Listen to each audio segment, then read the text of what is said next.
Tzarayim Tovim. Full disclosure. This week we're discussing Parshat Yitro, and I've entitled this Multiple Perspectives and Dominant Narrative. As you know, I do a lot of different things, and as often happens, those different things tend to come together and integrate with each other and crisscross with each other, which is the way when people say to me, how do you do as much as you do? I get it done because I'm often double and triple dipping.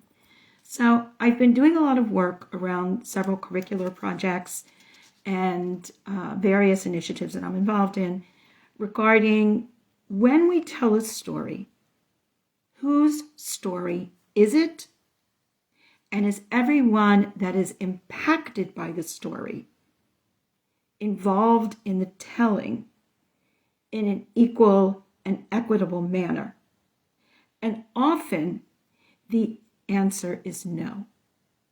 So this week, as we consider Parshat Yitro, which is so critical on so many levels, we're going to focus on the role of what's called the dominant narrative and how it can skew our perspective, taking us far afield from what God intends and where God's presence is so obviously central to the many different perspectives which we must consider. So let's consider the way that Yitro, after whom this parsha is named, is presented to us. We begin. Vayishma Yitro Kohen Midian choten Moshe et kol asher asa Elokim l'Moshe liYisrael amo ki yotzi Hashem et Yisrael miMitzrayim. Yitro, the leader in Midian, the father-in-law of Moshe, here's all that God has done for Moshe and for Israel, his nation, that he took them out from Mitzrayim. Another entity that Yitro is really well aware of, given his position as the Kohen Midian. Think of it as they had their own way of doing international leadership discussions or conflicts or whatever. So he heard, Vayishma Yitro. What did he hear? What news did he hear? So according to Rashi, it's the splitting of the Sea of Reeds and the war with Amalek. Now, why is that significant? Because Yitro is Kohen Midian. And who is the most powerful leader and country at the time? Mitzrayim and Pharaoh. So Yitro hears that the most powerful entity has been undone by this people, Israel. Kol asher Elokim asa l'Moshe u'liYisrael. So Yitro is called by 7 different names throughout talking about him. Ra'ul, Yater, Yitro, Chovav, which means loved one, Chaver, friend, Kine and Putiel. Yeter, Yithro, because he added to what we're looking at. So the shoresh of his name, Yod Taf Resh, is the idea that he adds. What does he add? He adds that he understands what Israel is about and what God is about. Now, Rashi tells us that he became a convert and observed the commandments, and many go by that, some do not. Chovav, because he held the Torah dear. Again, this is Rashi, very Judeo-centric. That's the dominant narrative here. And Chovav, because he is the beloved one of Moshe. And we know that he's going to help Moshe. And that creates an additional element that invests Rashi with having him going back to his people later in Bahalatecha, in Sefer Bamidbar, and converting everyone. Because how can Moshe take advice from the leader of another people disengaged from Jewish identity? Again, part of the dominant narrative here. So this is what we have with Yitro. We have many different facets of who he is. I'm doing a lot of work right now with intersectionality, which is where many aspects of our identity come in and butt up against each other. So in the individual, for example, if a Jew of color is also LGBT, that's an intersectionality of identities that they have to contend with in terms of being Jewish, being queer, and being a person of color. And those are 3 populations that certainly are at risk in many different ways. And how does one negotiate the coming together and the integration of those identities without sacrificing one for the other? How does Yitro, in our narrative, function as both Kohen Midian, which he will continue to function in as later when he goes back to his people, and as Choten Moshe, giving Moshe advice, again, without compromising one for the other? Perhaps Moshe is Yitro's entry point to Israel, because actually Moshe has married his daughter, so it's his father-in-law. In other words, it's because of his relationship, Choten Moshe, not because of his official post. So Yitro, Moshe's father-in-law, takes Moshe's wife, Zipporah, after she'd been sent away. Note the role that will be emphasized as we continue the text, that of Moshe's father-in-law. So as we continue the text, we read as follows. This is verse 7 of chapter 12. Vayetze Moshe likrot chotno, vayishtachu vayishak lo, vayishalu ish l're'eu l'shalom vayavo ha'olah. Okay. Sorry, wrong chapter, but okay. Moshe goes out to greet his father-in-law, not Kohen Midian. Vayishtachu, he bows down, he kisses him, and they inquire after each other's welfare. They then enter the tent. Moshe goes out to meet Yitro. There's a lot of choreography here.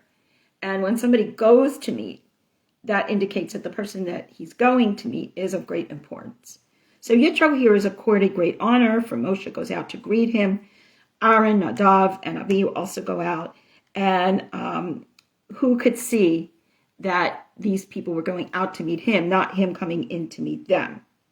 Moshe tells his father-in-law everything that God had done to Paro. Vayesaper Moshe l'chotno et kol asher asa Hashem liParo u'lemitzrayim aladot Yisrael, for the sake of Israel, as well as kol ha'tela'ah, all of the travail, all of the challenges that had fallen them on the way, and how God had rescued them.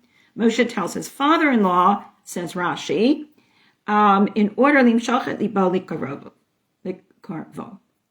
in order to bring his heart closer to Torah.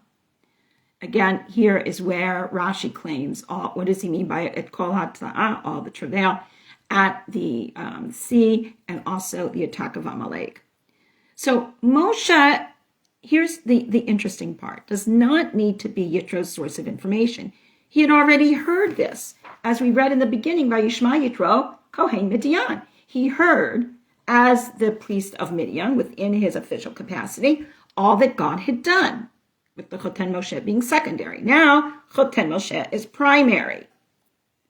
So Yitro now rejoices over all the good that God had done for Israel, how God had saved them from the Egyptians. Vayechad Yitro. Yitro rejoiced. This is straightforward, but its midrashic explanation means chidodin, that he basically got goosebumps, we're told. Why? He was also afraid at the downfall of Mitzrayim. So the Kohen Midian piece kicks in here as well. He doesn't negate one for the other, but rather he keeps trying to interface them or find the intersectionality of these aspects of his personality. And as such, he's going to see the events unfold in different nuanced manners. Same events, but nuanced meanings and interpretations. So he's distressed over the downfall of Egyptians. So Rashi says that this is important because, in other words, he's showing a Jewish value. But again, we have to ask ourselves, yes, okay, in the dominant narrative, that works. What else could be going on here? Is it possible that somebody can have more than one motivation for doing something, and that multiple motivations for one action can actually be contrary to each other? We see this all the time. We see this in complex political situations where a decision is made. We're living through this, guys. Where a decision is made, it's good for this, but it's not good over here. And how do you do the calculus where you bring these two opposing issues together in a way that works? Yitro then says, Vayomer Yitro, verse 10, Baruch Hashem asher hitzil etchem miyad Mitzrayim, umiyad Paro asher hitzil et ha'am mitachat yad Mitzrayim. Blessed be God, who saved you from the hand of the Mitzrayim, of the Egyptians, and from the hand of Pharaoh, who has saved this nation from under the authority of the Egyptians. So the question is, for us to consider, and I don't think there's a slam dunk answer, is he saying this as Choten Moshe, or is he saying this as Kohen Midian? So as Choten Moshe, he's happy for his son-in-law, for his daughter, for their family, for their people. As Kohen Midian, as we already said, he can be afraid because what's next, or how is Egypt going to lash out and have anger? Remember, they were not a small entity to be contended with. And what is this difficult mercurial king going to go and do? This Paro, he doesn't know. So he is legitimately concerned.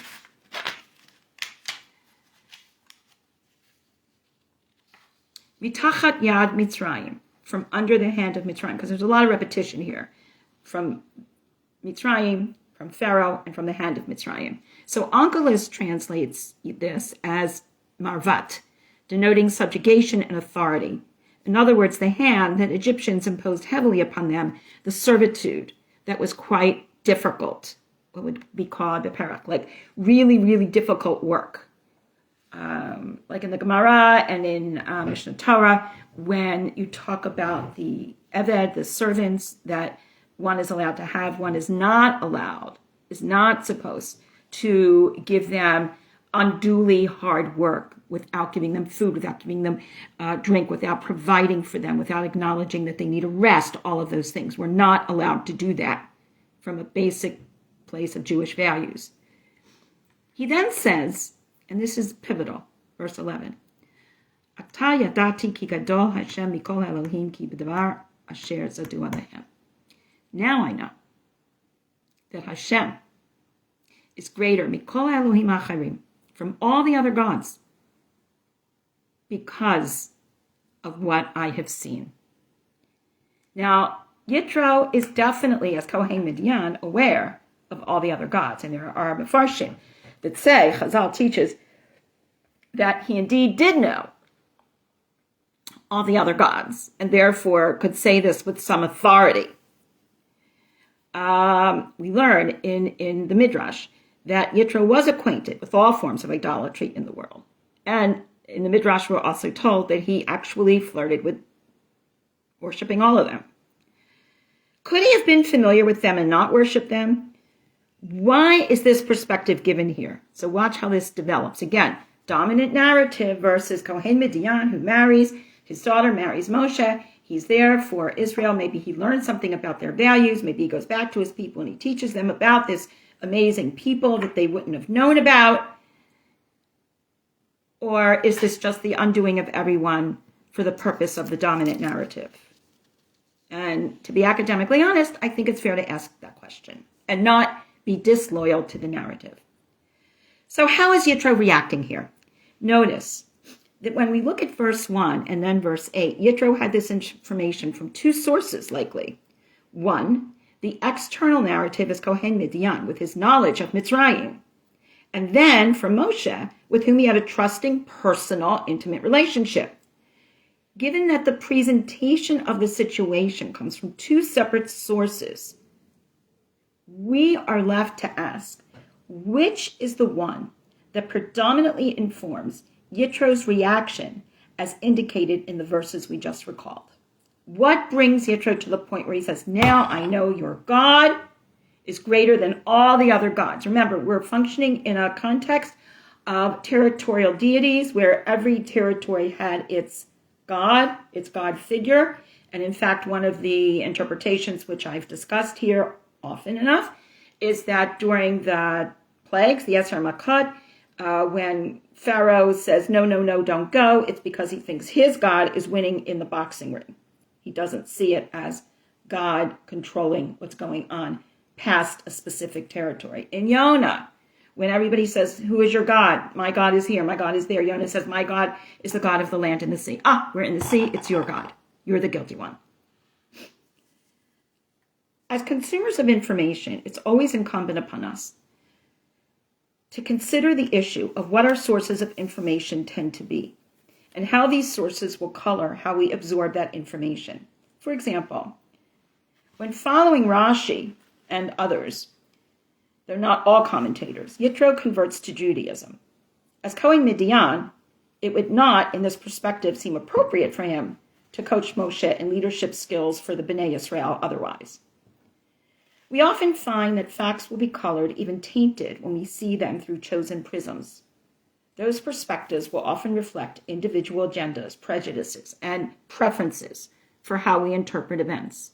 This is clearly a challenge in our world today, as there is escalated conflict in what individuals will do to have a shared narrative conform to their reality, to the exclusion of others that are actually part of the narrative. This is the problem with what is called dominant narratives. Also called dominant cultural narratives, these are frequently repeated stories that are shared in society through various social and cultural institutions. The term is most frequently used in pedagogy and in academia, the study of education, and amongst scholars. Dominant narratives are often discussed in tandem with counter-narratives. Further, the purveyors of this information who repeat the stories have to be taken into careful consideration. Again, back to my thing about when I teach the commentaries and when I would teach them to kids, I always would say, who is the commentator? Where is he living? What is going on? When is he living? And why does he take the perspective he takes? And only then can we begin to have a discussion about what Rashi says, or Rambam, or Ramban, or Rashbam, or anyone else for that matter. So here in our dominant narrative, many will see Yitro as primarily Moshe's father-in-law, having given up his role as the head of a people. In this dominant narrative, later in the book of Bamidbar, when Yitro returns to his people, it is to convert all of them to become part of Bnei Israel. However, as I've said, and as I just indicated, not all commentators would go along with this line of thinking. So let's imagine for a moment that we will follow the counter-narrative, suggesting that Yitro maintains his position as a leader of another people with political knowledge and communal clout, as he advises Moshe on how to best hold and maintain his leadership post. Immediately after this acknowledgement of God, as we have just learned, we see the following interaction in which Yitro displays exactly these skill sets. Verse 13. It was on the following day that Moshe sat to judge the people. And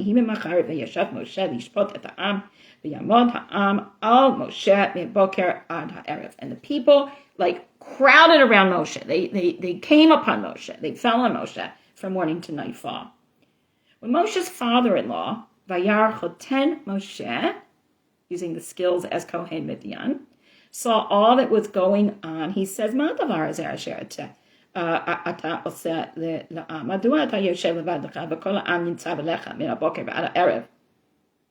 you doing this? What good is it? Why are you alone seated and all the people are standing around you from morning to night, waiting for an audience? So what does Moshe say? Because the people came to me to get advice from God. Whenever one of them has a legal matter, he comes to me, and I judge between a man and a fellow, and I make known God's rules and regulations. Vayomer Choten Moshe elav, again, Choten Moshe, lo tov hadavar she'ata aseh. Moshe, honey, this is not the way to lead. Navolti bol gamata, gama amazeh, you're going to wear yourself out. You're going to wear your people out. For this is just too hard for you. You cannot do this alone. Listen to me. I'm going to give you advice. Here's the advice. You will caution the people regarding the rules and teachings. You will inform them the path they are to follow and the deeds they should do. Then, va'ata techazeh mikol ha'am anshe chayil yirei Elokim anshe emet. Sonei batza v'samta alehem sarei alafim sarei ma'ot sarei ha'chamishim v'sarei asarot. You will discern from among them people who are well established, who are God-fearing, people of integrity, They hate money. In other words, they're not going to take bribes and all that. Appoint these individuals as people, as leaders over thousands, over hundreds, over 50s, over 10s. They will judge the people. At all times. And when there's a big matter that is beyond their pay grade, they will bring it to you. This will ease your burden, and they will share this leadership responsibility with you. As we all know, Rabbi Sachs, Alav Shalom, taught, good leaders lead, great leaders create other leaders. And this is a way you create other leaders. You bring them in. You create a team. You can't do it yourself. Is God any less present in this reading if we have Yitro maintain his role, if it had been as Kohen Midian? Clearly not. If anything, Yitro may very well be reminding us that God can be found in everyone's narrative, and that sometimes, even when holding very tightly to the dominant narrative, we may not be discerning God in our lives as we should. It's not good that you do this thing, Moshe, the Kohen Midian, who is his father-in-law, says to him. You have to create other leaders. Let them take care of the small matters. When there's big matters, they will come to you, and you will go to God, says the Kohen Midian.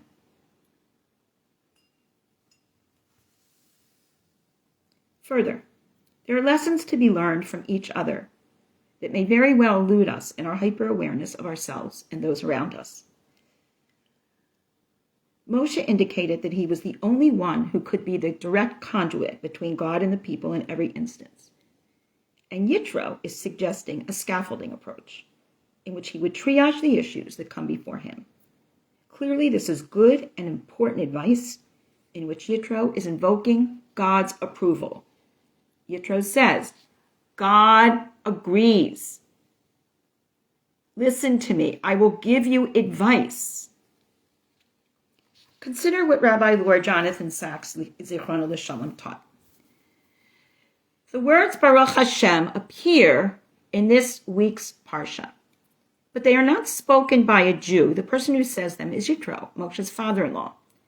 Rejoining Moshe after the Exodus, bringing with him Moshe's wife and children, and hearing from his son-in-law all that had happened in Egypt, he says, Baruch Hashem asher hatzil etechem miyad Mitzrayim. Blessed be God who rescued you from the hand of the Egyptians, and Pharaoh who rescued you from the hand of the Egyptians. 3 people in the Torah use this expression, and all of them are non-Jews, people outside of the Abrahamic covenant. The first is Noach. Praised be to God, Baruch Hashem, Hashem, the God of Shem. That's in Bereshit, chapter 9, verse 26. The second is Abraham's servant, presumed to be Eliezer, when he finds a wife for Yitzchak. Praised be God, the God of my master Abraham, who has not abandoned God's kindness and faithfulness to my master. Bereshit 24, verse 27. And the third is right here in our Parsha. Is this significant? Why is it that this praise of God is attributed to Noach, Eliezer, and Yitro, whereas from the Israelites, with the marked exception of the Song at the Sea, Shir Hayam, we seem to hear constant complaints? It may simply be that this is human nature. We see more clearly than others what is lacking in our lives, while others see more clearly than we do the blessings we have. Maybe this is the lesson of Yitro. We focus on what is wrong when you're inside your narrative. When someone is looking outside the narrative and bringing lessons to you, they see the blessings. Dominant narratives often present the bias of those presenting and repeating them. If we only refer to and use the dominant narrative, we may indeed be missing so much. There are groups of people for whom the dominant narrative will not work. There are other perspectives which are important and may not be included, to the detriment and limitations of one's understanding when depending on only one telling of events that conforms to one's perspective. When I teach about the Mefarshim, this is why I ask those who are learning about them to be as critical toward them as they are toward the text that they are explicating. We must understand the context in which people interpret the events and the facts upon which they are commenting. We don't really have to change a thing about Yitro. He is both and at the same time Kohen Midian and Choten Moshe. As we read the Aseret HaDibrot, which come later in our Parsha, in this Parsha, called by the name of Kohen Midian, our dominant narrative says this is ours. Yet we must remember that there are iterations of these 10 commandments of our Aseret HaDibrot for other faith traditions as well. There are many different approaches to God, the Creator God to whom we all belong. As we say in our tefillot daily, Bayom Hahu Yiyeh Echad Ushmo Echad. On that day, God will be one, and God's name will be one. Let us learn to listen to everyone's narrative, not to stop with our self-selected dominant narrative.